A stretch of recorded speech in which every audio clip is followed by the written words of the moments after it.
Não sei por onde começar. Eu tenho tantas perguntas. Vamos nos sentar primeiro. Sim, é claro. Eu acredito que você não está agindo sozinho.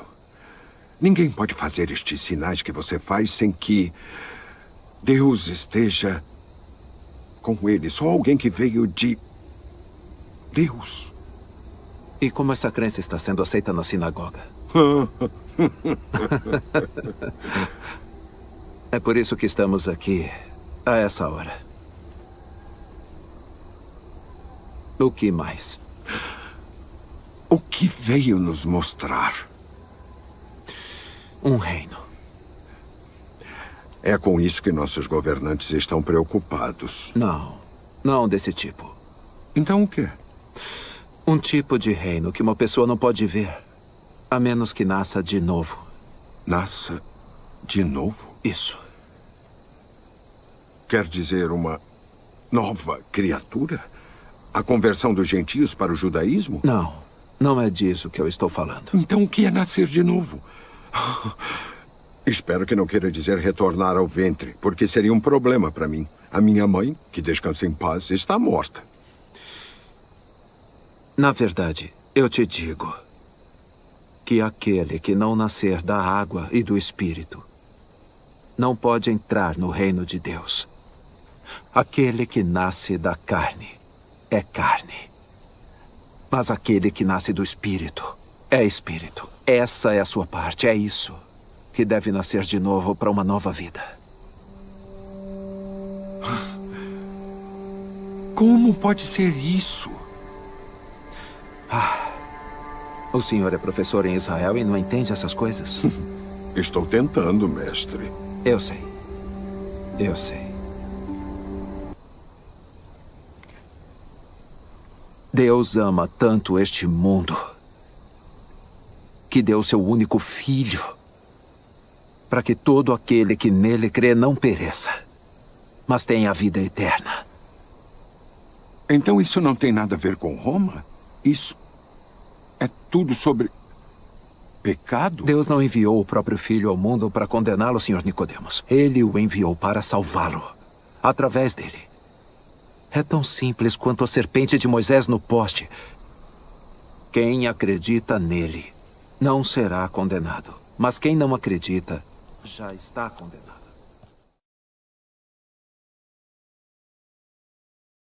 Jesus Cristo, porque Deus enviou o seu Filho não para condenar o mundo, mas para salvá-lo. A gente pode adaptar esse versículo para dizer que o Senhor não enviou o seu Filho para condenar o Brasil, mas para salvá-lo. Por isso que eu pergunto, Isaura, entrou oferta de missões essa semana?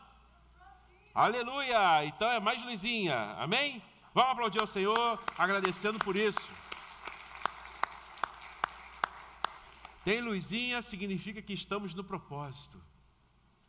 Acredite, você que faz parte dessa igreja, você que veio hoje como convidado, e desde já eu peço que você se sinta à vontade no nosso meio, eu agradeço pela sua presença. Eu quero dizer que, por nós mesmos, pela nossa presença aqui, seríamos um clube. Seríamos uma reunião de pessoas que se gostam, mas isso você pode fazer na sua casa, com a sua família, e nem em nome de Jesus. O propósito que nos traz aqui, que faz nos reunir semanalmente, e mais do que isso, é celebrar o nome de Jesus. E mais do que celebrar o nome de Jesus, é proclamar o nome de Jesus. Se no teu coração, se no meu coração, nós não tivermos a certeza que Deus enviou o seu único filho gerado para salvar o Brasil e não para condená-lo, não daremos um passo sequer no propósito de Deus. Tudo que viermos a fazer será engano, será devaneio, será perda de tempo. Porque assim como João 3,16 reúne a centralidade de toda a história da redenção, deve reunir também o propósito de cada respirar meu, de cada respirar seu, de cada passo meu, de cada passo seu. E de cada passo dessa igreja. Convido você a abrir a sua Bíblia no Evangelho de João, capítulo 3. Você também poderá acompanhar aqui na projeção. Esse vídeo que acabamos de ver faz parte de uma série chamada The Chosen, que significa os escolhidos. Episódios distribuídos gratuitamente. Uma série muito bacana, apesar de termos ali falas que não estão presentes na Bíblia, mas os autores tentam colocar um contexto muito legal. E nós acabamos de ver um trecho que justamente faz parte desse diálogo aqui que nós vamos acompanhar na leitura. O encontro de Nicodemos, um mestre fariseu, com Jesus. Acompanha comigo a leitura do versículo 5 ao versículo 10 de João capítulo 3, que diz assim: Jesus respondeu: eu lhe digo a verdade. Ninguém pode entrar no reino de Deus sem nascer da água e do Espírito. Os seres humanos podem gerar apenas vida humana, mas o Espírito dá à luz vida espiritual. Portanto, não se surpreenda quando eu digo, é necessário nascer de novo. O vento sopra onde quer. Assim como você ouve o vento, mas não é capaz de dizer de onde ele vem, nem para onde vai, também é incapaz de explicar como as pessoas nascem do Espírito. Como pode ser isso? Perguntou Nicodemos. Jesus respondeu: você é mestre respeitado em Israel e não entende essas coisas? Até aí. Como pode ser isso? Perguntou Nicodemos. E Jesus responde a ele: você é mestre em Israel e não sabe explicar isso? No lugar de Nicodemos aqui, posso ser eu, pode ser você. Diante de uma fala de Jesus, em que é necessário nascer de novo. Para você que é crente há muito tempo, não é algo incomum de se escutar ou de pensar. Mas quando estamos diante de verdades da nossa vida, ou melhor, de dificuldades pessoais, ou que não são tão pessoais, mas que fazem parte da nossa vida, muitas vezes nós perguntamos: como que pode isso? Como que pode isso? Jesus pode atuar nisso? Poderíamos sermos nós, ali no lugar de Nicodemos. Mas o interessante é que nós estamos falando aqui de um mestre da lei, não apenas um fariseu, mas ele era uma espécie de professor respeitado, renomado. Nicodemos era daqueles que, quando falava, as pessoas sentavam para ouvir. E não eram apenas pessoas como eu e você, pessoas inclusive que tinham autoridade, paravam para ouvir Nicodemos. Imagine o que é para um homem desses admitir uma pergunta como essa: como pode ser isso? Interessante que vivemos em uma era em que dúvidas como essas surgem, mas na verdade é uma era ao mesmo tempo da certeza absoluta, da argumentação, qualquer um é mestre de alguma coisa, e do relativismo ao mesmo tempo. Nem sei se isso pode funcionar, mas eu vou explicar para você. Ao mesmo tempo que você chega com qualquer assunto, e as pessoas, por ter visto nem 2 nem 3 vídeos, não. A pessoa viu um vídeo no YouTube, e ela já é mestre no assunto. Ela já tem os argumentos para mim, ela já tem os argumentos para você, e não porque, não dizer eu, por ver um videozinho no YouTube, já tenho um argumento suficiente diante de algum assunto. Por exemplo, é comum a gente ver o seguinte: um jogador de futebol, em sua mídia social, trazendo um comentário sobre uma briga doméstica de alguém. O que um jogador de futebol tem para opinar, de especialidade, para opinar sobre a vida, sobre a agressão doméstica? Nada. Mas ele é um jogador de futebol, ele é famoso. Fala aí, artilheiro, o que você acha que vai dar a votação nesse país? O que você acha da política do nosso país? Eu acho que o nosso país Vai falar com propriedade. Afinal de contas, ele fez ciências políticas, ciências sociais? Não. Ele é artilheiro da seleção, ele é artilheiro do time tal, ele é famoso. Mas não é só isso. Quantas vezes só nessa semana você esbarrou com alguém, e não precisa ser daquela pessoa que briga pelos argumentos, não. Pode ser uma pessoa simples, que parece que a pessoa passou por um curso de 100 horas sobre aquele assunto, e ela defende aquele assunto para você, que você fala assim, esse entende. Essa entende. Está ficando até difícil a gente puxar alguns assuntos no ônibus, no Uber, no táxi, porque é capaz de você puxar alguma conversa até no elevador por 5 segundos e você ficar sem palavras diante de vários argumentos de defesa de pessoas super especializadas que não fizeram curso nenhum. E entre essas pessoas, coloque você, coloco eu também lá. Porque a gente está nisso. Basta assistir alguma coisinha, ver uma notícia sobre alguma coisa, ler um livro. Ler um livro, então, ler um livro é raridade, então se você ler um livro, tem autoridade para isso. Então, estamos numa época em que se defende argumentos, mesmo sem uma capacidade, mesmo sem uma profundidade sobre o assunto. O interessante é que eu acredito e eu defendo. Ao mesmo tempo, quando a gente fala sobre alguma convicção, sobre a defesa da nossa fé, sobre a defesa de alguma postura que nós temos, as pessoas parecem que relativizam tudo, mas não é bem assim. Então, como pode a gente não entender que essa sociedade em que nós estamos inseridos está doente? É uma sociedade de um absolutismo para tantas coisas, mas para uma convicção moral, não te respeita e fala que é relativo. Não é bem assim. Você é retrógrado, você é um quadrado, você é careta.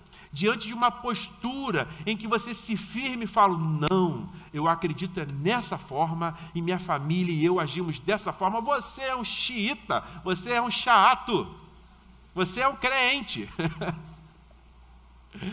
Como é que pode?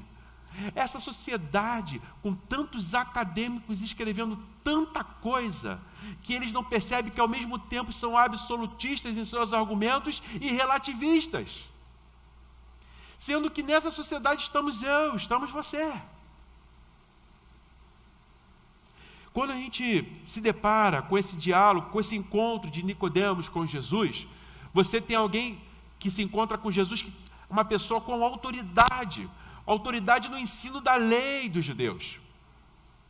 Esse encontro acontece na calada da noite, acreditamos justamente para não gerar muito desconforto, nem para Nicodemos, nem para Jesus. Não que Jesus precisasse desse favor, mas ainda não era chegada a hora do Filho do Homem ser preso. Então, ao mesmo tempo que Nicodemos se encontra na calada da noite, também está Jesus lá, Jesus o recebe, e tem esse diálogo. Mas é um homem que, querendo ou não, diante de tanta sapiência, se humilha e começa a perguntar. E diante do ensinamento do mestre, a quem ele chama de mestre, lá no versículo 2, ele chama de Rabi, em determinado momento ele fala, como pode ser isso? Quantos de nós aqui temos a humildade de, em situações, dizermos isso? Mostrar que não entendemos como, que não temos noção do como. Afinal de contas, na nossa sociedade fala, se você não sabe, finge que sabe. Se você mostrar dúvida é sinal de fraqueza. Não pergunte como, nem como chegar. Vá no Waze, vá no Maps. Parar para perguntar em algum lugar é fraqueza. Use a tecnologia. Imagina alguma situação da vida. Eu tenho tido experiências muito interessantes aqui nessa igreja, no qual fui criado. Quase nasci aqui. Foi no hospital, mas logo depois vim para cá. O interessante é que é muito especial para mim. Ainda estou com 39, eu sei que parece que tem 25 de carteira assinada, mas eu estou com 39 ainda. Mas é muito interessante algum irmão ou alguma irmã da nossa igreja com 60 anos e perguntar assim, Dudu, mas como que é isso? Irmãos, eu me sinto, às vezes, até sem resposta. Porque eu falo assim, essa pessoa me viu pequeno, essa pessoa estava aqui antes de eu nascer. E está me perguntando, como é que é isso? Irmãos, há um poder nessa pergunta, mas como é que é isso? Quando você se coloca na humildade de perguntar, mas como que é isso? E está cada vez mais raro pessoas se humilhando, mas como que é isso? Como é que pode isso? Não à toa, diante das impossibilidades dessa vida, nós temos permanecido da mesma forma. Porque, na maioria das vezes, temos escolhido não nos mostrarmos fracos. Se parece impossível, se a gente não entende, ou a gente não pergunta, ou a gente deixa para lá.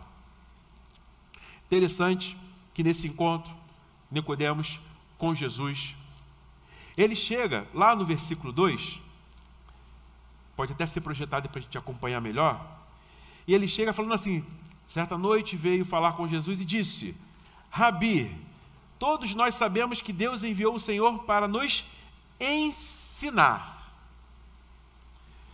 Deus enviou você para nos ensinar. Nicodemos era um homem do ensino. Ele lidava com isso.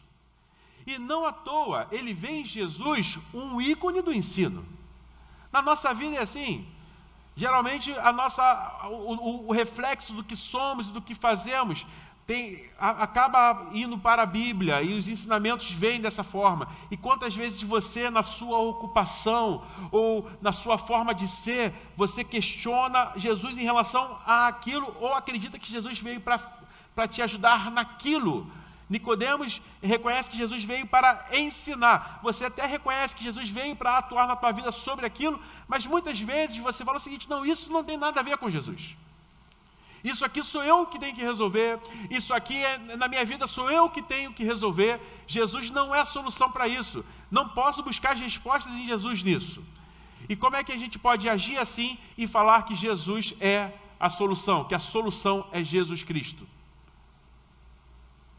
Não que venhamos a viver uma vida vazia, de palavras soltas, falando, não, a solução disso é Jesus e seja o que vier, vai ser Jesus. Não é isso.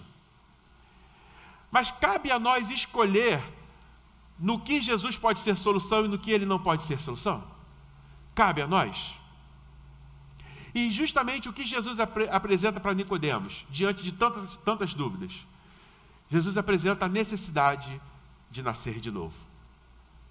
Olha que Jesus, diante de um mestre da lei, ele podia usar muitos recursos para chamar a atenção daquele homem. Mas Jesus, simples do jeito que foi, falou, olha, é necessário nascer de novo.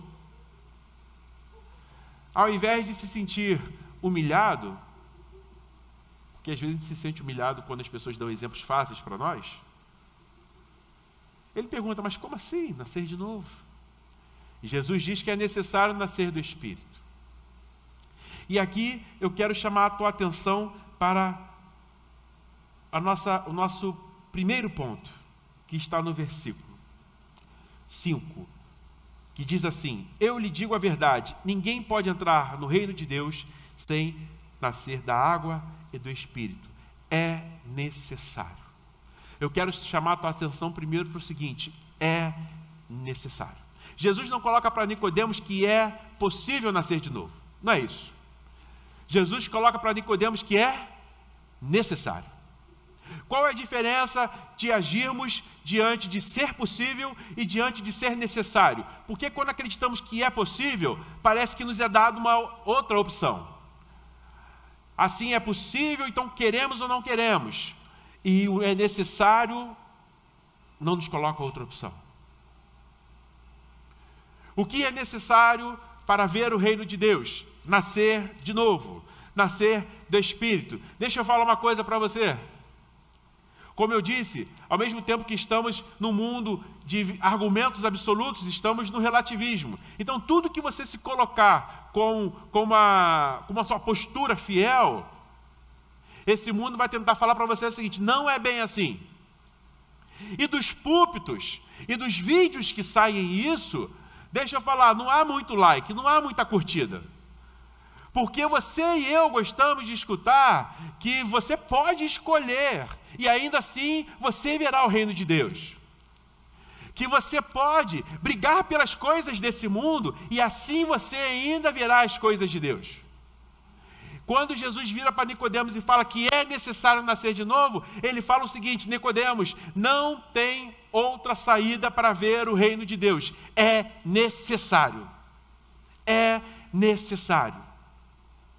E quando a gente está diante de algo que é necessário, a gente tem sim duas opções: obedecer e não obedecer, tomar uma postura ou não tomar uma postura. Mas deixa eu falar o seguinte: a postura positiva para o é necessário nos dá a possibilidade de ver o reino de Deus. Enquanto que a negativa para isso afasta a gente do reino de Deus.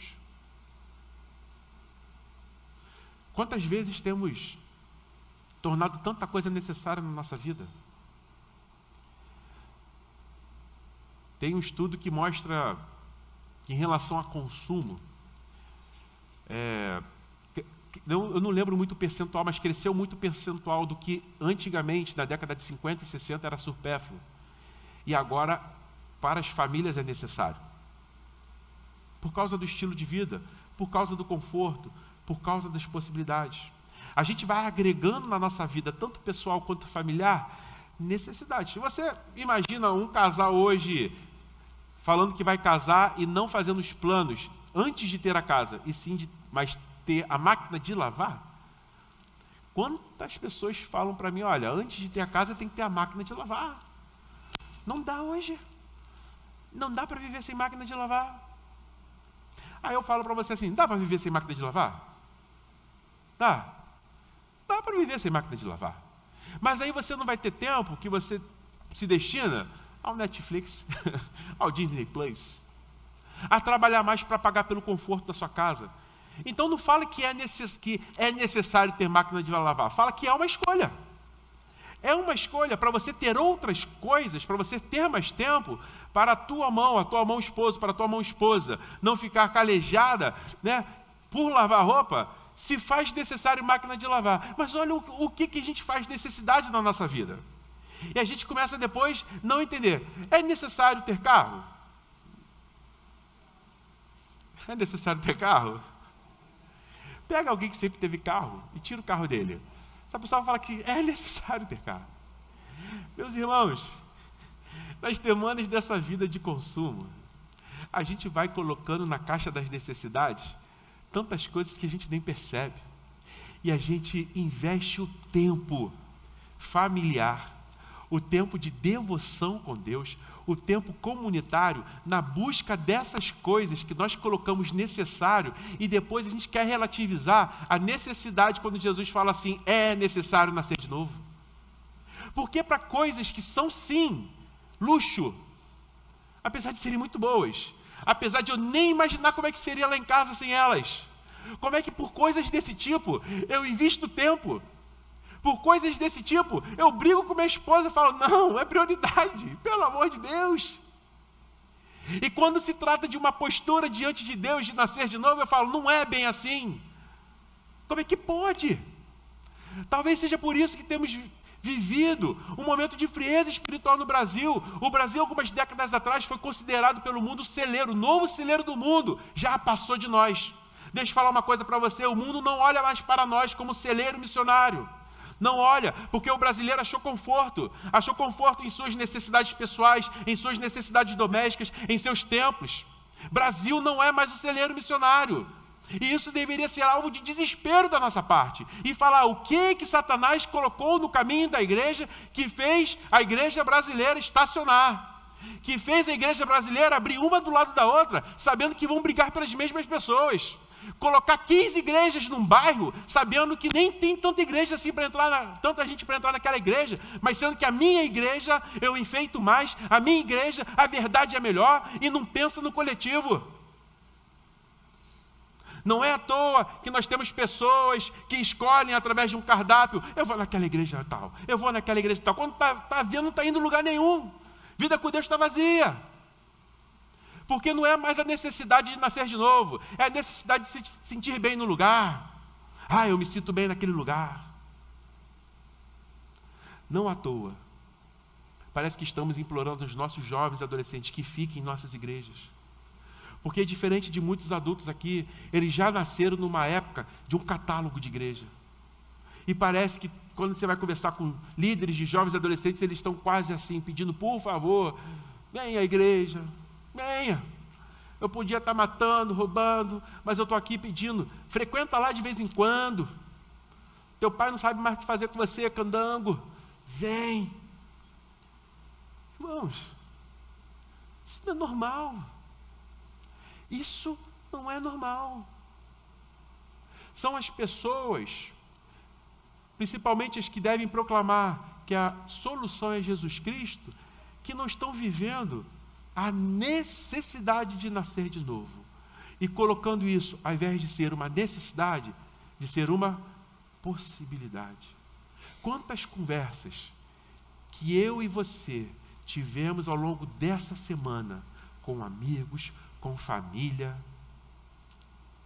defendemos tanta posição, defendemos tanta postura e nem sequer citamos reino de Deus. O que eu e você temos colocado como necessidade? É necessário nascer de novo. Isso não deve estar só em nossa boca, isso deve estar em nossa vida. E nascer de novo não é só nascer de novo o bracinho, não é só nascer de novo a perninha, é nascer completamente de novo. Eu tenho passado por um processo em que algumas pessoas falam assim, Dudu, você está emagrecendo? Eu falo, imagina, foi a barba. Foi a barba, eu tirei a barba e a gente perde uns quilinhos. Para a gente que precisa perder uns quilinhos, entender que gula é pecado, enfim, mas para a gente que precisa perder uns quilinhos, a gente entende, a gente que não vai tomar remédio para isso, ou não precisa, a gente entende que precisa ter mudança de postura. Estou diante de um salgadinho gostoso, eu preciso falar, eu não preciso de você, sai de reto. Precisa ter postura. Eu estou com fome, na verdade eu não estou com fome, estou com vontade de comer, eu posso falar não para isso. Precisa ter postura. Porque se eu não tiver postura diante da minha dieta, sabe o que vai acontecer? Eu posso até perder uns quilinhos, mas depois eu acho eles e os irmãos dele. Se a gente entende isso para uma dieta corporal, por que fica difícil a gente entender que o nascer de novo requer uma postura diferente? Você ser uma pessoa diferente. Ah, mas eu sempre fui assim, mas Jesus é a solução também para o seu temperamento. Ah, mas lá em casa sempre foi assim antes de Jesus, mas Jesus também é a solução para o seu temperamento e para a sua casa. Ah, mas lá no trabalho é muito difícil, porque lá sempre foi assim, mas Jesus também é a solução para isso, porque nascer de novo é nascer completamente de novo, e só há uma pessoa que dá a possibilidade dessa necessidade, é Jesus de Nazaré.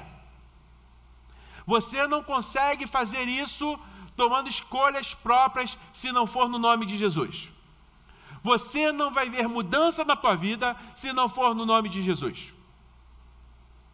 Muitas vezes, queremos proclamar, a solução é Jesus Cristo, e essa solução passa longe do nosso quarto, passa longe da nossa sala, passa longe da nossa planilha de custos, da nossa planilha financeira, como se Deus nem tomasse conhecimento, não, isso aqui sou eu, quem toma conta disso sou eu, são as minhas posses. Passa longe do meu carro, porque Jesus não tem nada a ver com o carro, o que eu posso fazer com ele.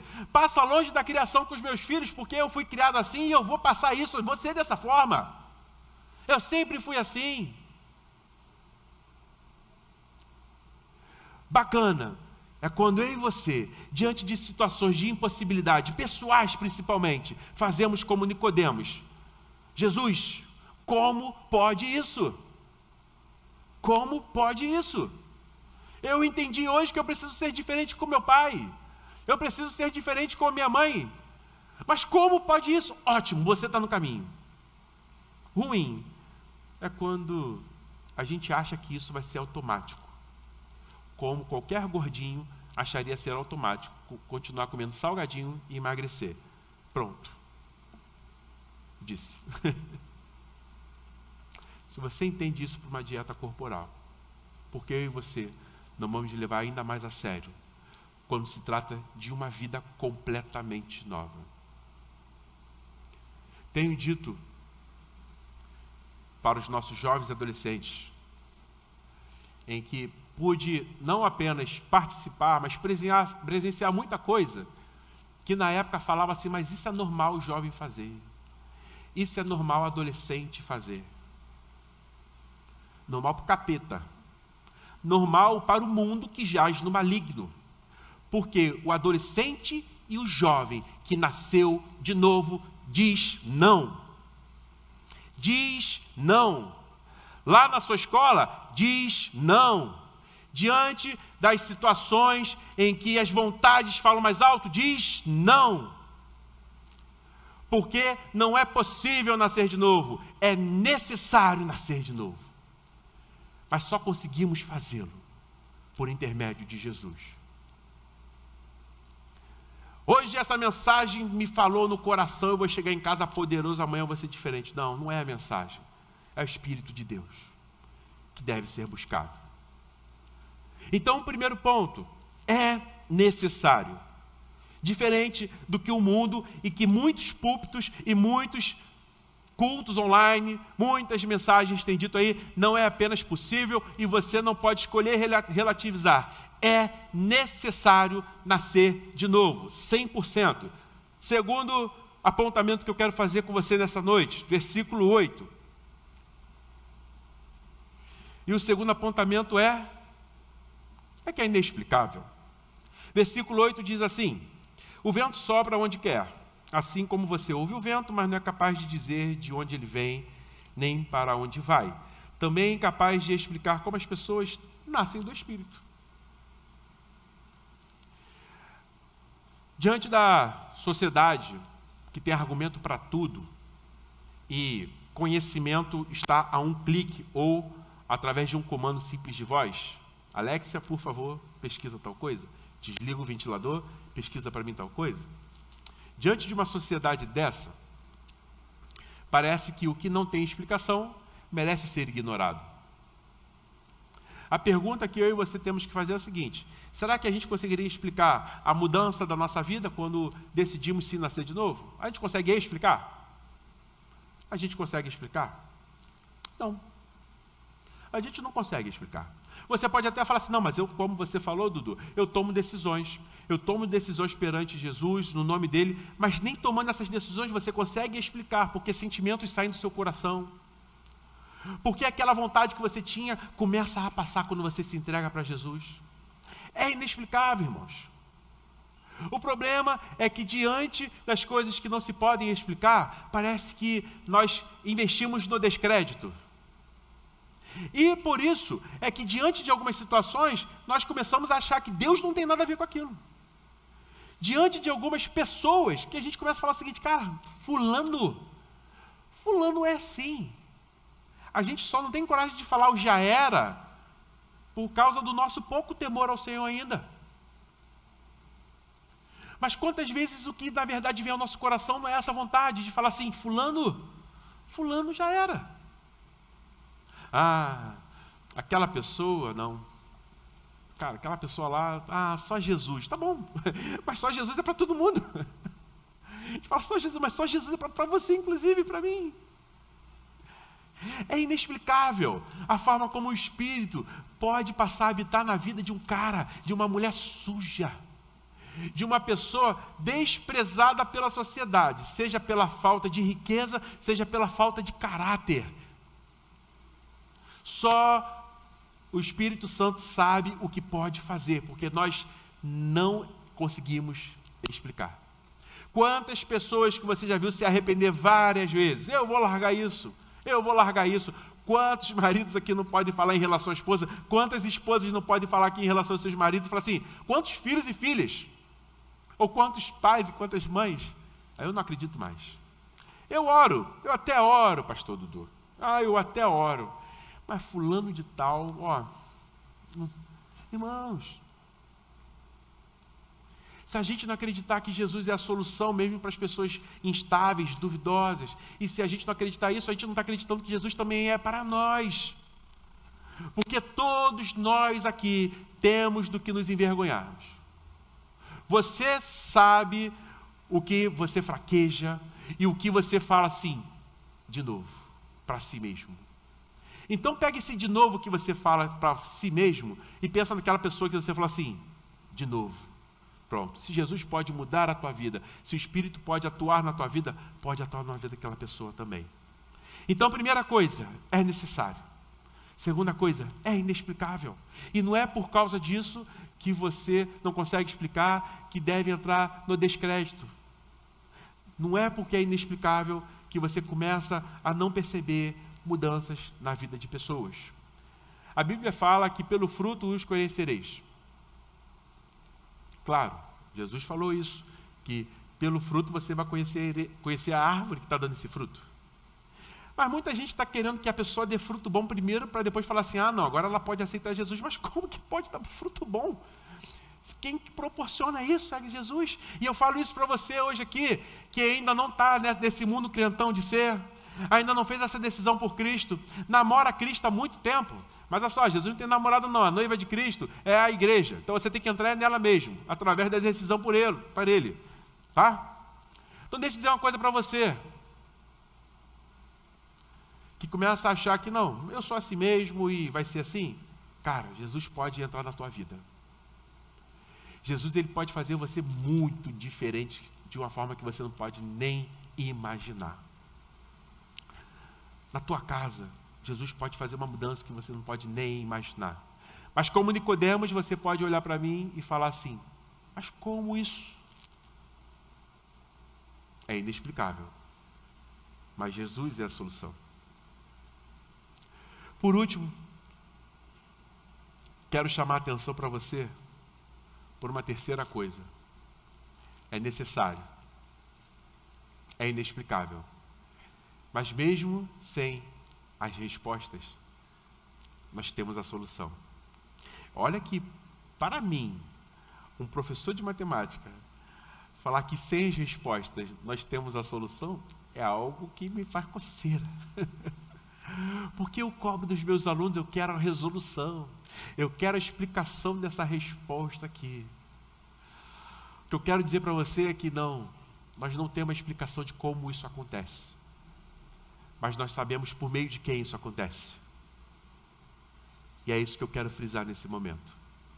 É justamente a fala presente no versículo 16 desse encontro. Porque Deus tanto amou o mundo, de tal maneira que deu o único Filho gerado, para que todo aquele que nele crê não pereça, mas tenha a vida eterna. E no versículo 17 ele continua dizendo que ele não veio condenar o mundo, mas veio salvar o mundo. Diante disso, algumas pessoas têm dito que você não precisa fazer nada, escolha nenhuma, porque esse versículo fala que Jesus veio salvar o mundo, mas o próprio Jesus, antes do versículo 16, falou o necessário, e o necessário é nascer de novo. E é só através dele que eu e você podemos nascer de novo. Nascer de novo reflete numa vida totalmente nova, numa vida de fé. Não é a questão de uma vida sem dúvidas, porque a Bíblia apresenta vários personagens, inclusive os salmistas, que apresentam dúvidas diante de Deus. A dúvida não é o contrário da fé, o contrário da fé é o medo. A pergunta que eu faço a você aqui é o seguinte: qual é o seu medo de assumir uma postura do nascer de novo? Tanto para você que já fez uma decisão por Jesus, mas ainda está enterrado em práticas antigas, não está deixando se nascer de novo completamente, como você que está aqui hoje ouvindo isso, e achando que não tem nada a ver com essa história, e fala, não, isso não é para mim, porque não é do meu costume. Não, é para você, é para você. É necessário nascer de novo, e isso só é possível porque Deus tanto amou você, que Ele mandou Jesus, não apenas para te ensinar como Nicodemos achava. Nicodemos achou que Jesus veio a ensinar. Quanta gente olha para Cristo como o melhor professor de todos os tempos. Quantas pessoas olham para Cristo como o maior psicólogo de todos os tempos? Existem livros sobre isso. Quantas pessoas olham para Jesus e falam, o maior coach de todos os tempos, o maior líder de todos os tempos. Eu e você somos incapazes de dar títulos ao Filho de Deus. Porque ele sim, ele veio ser todas essas coisas, mas muito mais do que isso. Ele veio ser redentor. Redentor da humanidade. E como naquele diálogo que nós tivemos a oportunidade de ver, muito bem frisado, assim como naquela época não tinha nada a ver com Roma e com o que os judeus achavam que o Cristo via libertar, tinha a ver com o pecado, tinha a ver com a morte. Saímos de um setembro amarelo ontem,